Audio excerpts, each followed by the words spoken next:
Oh no, I was using that. I was very much using that.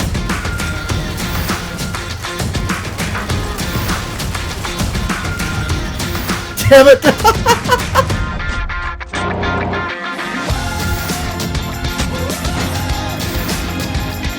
G'day there, once again viewers, this is your mate Kamikaze78 here, coming to you guys with some more Planetside 2 content. Today guys, we're going to be doing a weapon review for this bag of tricks, the VE-C Horizon Carbine for the Vanu Sovereignty. This carbine is something that I've been wanting to take a look at for a very long time now, and it's got some very interesting mechanics behind it that will make it for a weapon that suits a very particular audience. I'll word it that way for now. Anyway, you guys know the drill here. We are firstly going to go over some of the stats to see how the weapon performs, followed by some weapon specific strategy and some attachment options that will make it a little bit more competitive in the field. But as you guys know, I of course like to do a quick TLDR of said weapon review just for those who don't have the time to sit through a 10-minute plus review. So let's do that real quick. The Horizon is the quote-unquote Doku weapon treatment for the Vanu Sovereignty and their carbines, with the weapon releasing in line with the Kindred and the Charger. Now, like the other carbines that have been released in this set, if you will, the Horizon has been given a unique mechanic to set it apart from the rest of the arsenal. The weapon will split its rounds into 3 mini pellets that will fire in a horizontal fan when you're hip firing, or a vertical column when you're aiming down sights. Now, this poses some fairly interesting questions, such as how do you maximize the damage with headshots? Does the weapon become increasingly ineffective at range, more so than other carbines due to how the shots split and therefore gain distance from each other as they travel? Or does the weapon have some crowd control capabilities with its hipfire mode? All questions that I asked myself upon the release of the weapon. But I gotta say here that after experimenting with it a little bit, I sort of asked myself, why? Why does this mechanic exist on this weapon? As we all know, carbines are used on the Engineer and the Light Assault, and the Light Assault demands a very fast killing weapon to get in and out of situations quickly, whereas the Engineer needs something that they can truly rely on as a personal defense weapon, say if they get flanked or if they get out of vehicle to repair it, so on and so forth.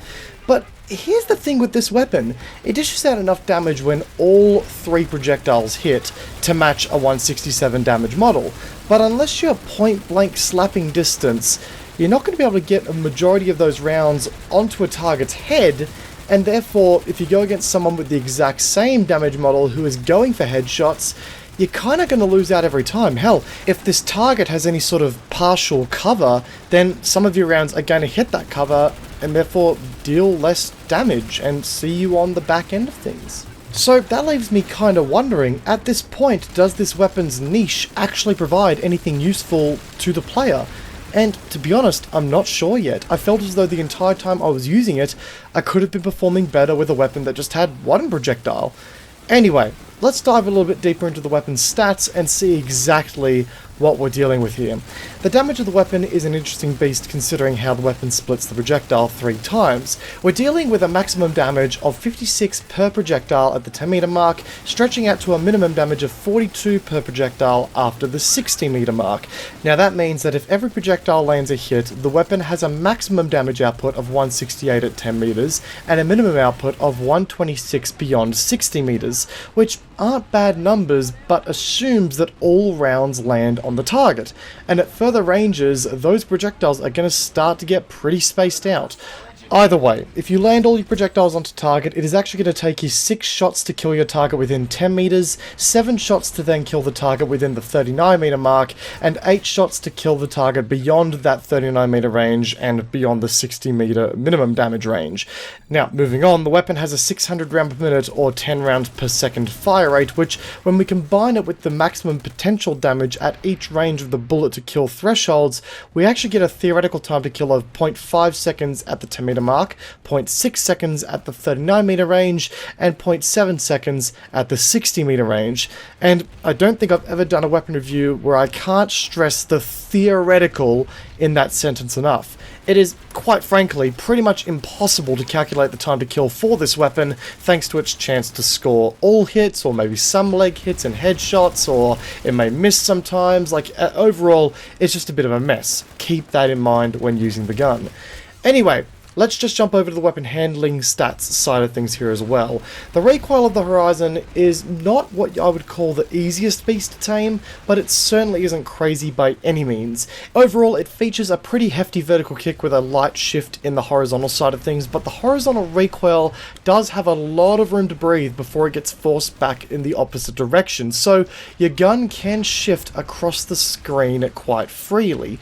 There is also a pretty mild right-hand side vertical recoil pattern as well, so get ready to start compensating for that accordingly as well. When it comes to the nitty-gritty numbers, we have a 0.45 times per shot vertical kick with a corresponding 2.22 times first shot multiplier, which sees the weapon having a 0.999 degree vertical recoil on the first shot of every burst, which isn't what I would call the nicest how do you do from the weapon, but hey, it's what we have to deal with. Horizontally is where things start to get a bit shifty, with the weapon featuring a light 0.15 degree horizontal shift that is also governed by a horizontal recoil tolerance of 5, which, if my math is correct, means that the weapon can kick 16 times either left or right in a row before being forced back the opposite direction.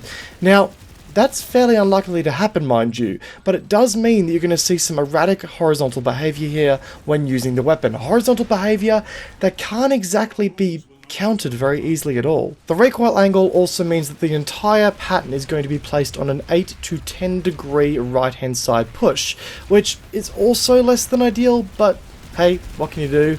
If anything, there is a silver lining with the weapon's cone of fire values that sees it start off with a cone of fire of 0 in every state. Every time you fire the weapon for the first time, it will fire directly in the middle of your screen where the crosshair is aiming. And that trend will actually continue all the way through the burst while you are aiming down sights, and while hip firing, you will see a bloom per shot of 0.11 degrees, which quite frankly is a pretty awesome stat and one that I think is actually unique to this weapon, so that's actually a really useful niche to see here in the grand scheme of things. Ammo wise, the weapon features a 30 round magazine with a 180 round ammo pool that can be reloaded in 1.6 seconds for a short reload and 2.45 seconds for a long reload. Wrapping up the weapon, we have the muzzle velocity of 500 meters per second with a 0.5 times aiming down sights movement multiplier. So, my friends, that's the Horizon, and I'm just going to come out and say this right now. This weapon was an absolute chore to use. Sure, I had moments where I enjoyed my time with it, but I think that more or less came from the flanks or battles I got into over the weapon that I was actually using. And that's only because the niche, the very thing that aims to make the weapon different from the rest, and therefore has a 1000 cert price tag slapped onto it, is also the reason that this weapon is a pain in the ass to use. It quite simply just feels more like a handicap over anything else. Maybe that is coming from me because it just doesn't mesh with my playstyle as someone who tries to go for headshots more than anything else, but I feel as though I could have done just as well, if not better, in every situation with another weapon bar one.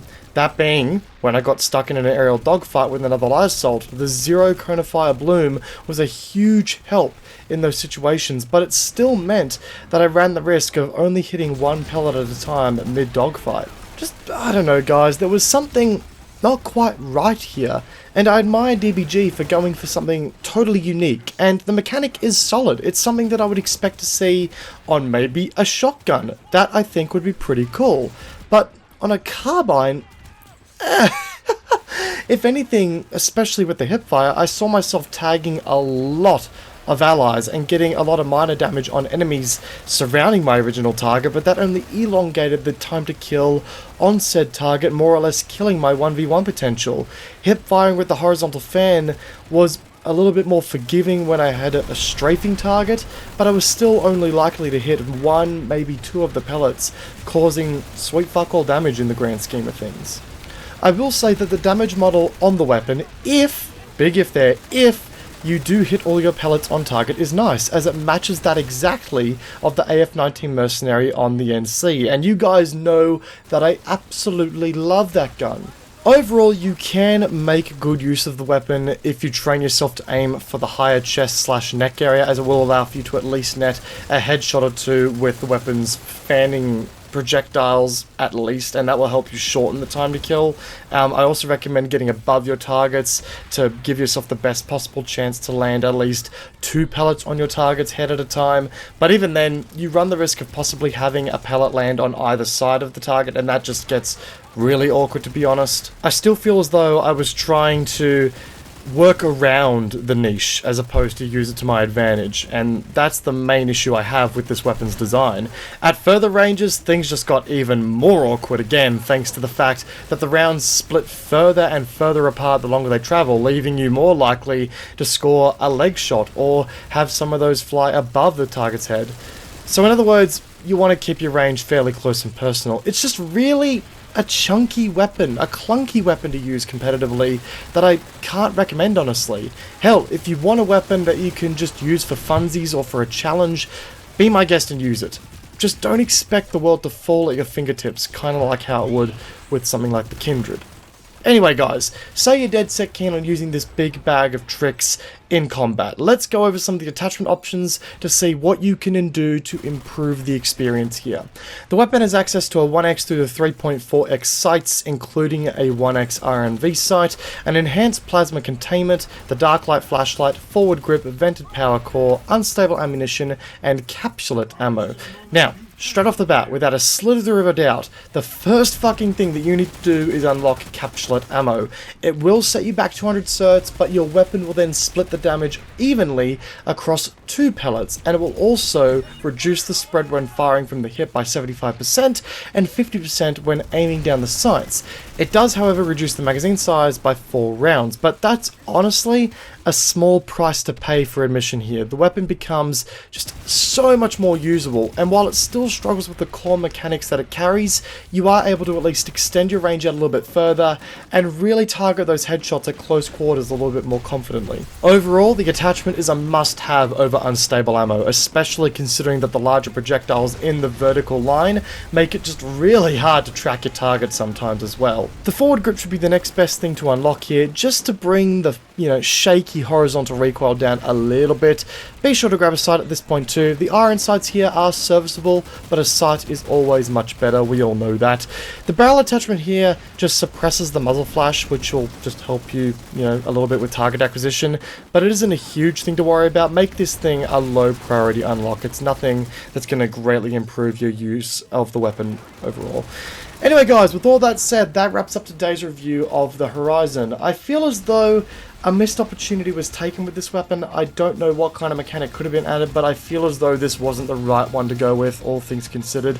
The weapon just feels very gimmicky, and you kind of feel as though you need to buy an attachment to counter the gimmick, and then pray to God that your aim is on point. Like, I don't know, it just feels as though there's too many hurdles to jump here to make the weapon useful in as many situations as any other gun would be. So that's just one man's opinion. However, if you find yourself enjoying the video, backhand that like button, it'd be greatly appreciated. And if you're new to the channel, consider backhanding that subscribe button whilst you're at it to keep up to date with all things I'm going to be posting here soon. I am going to PAX Oz this weekend, so you guys are going to see a lot of PAX Oz content coming in the next few days, so be ready for that.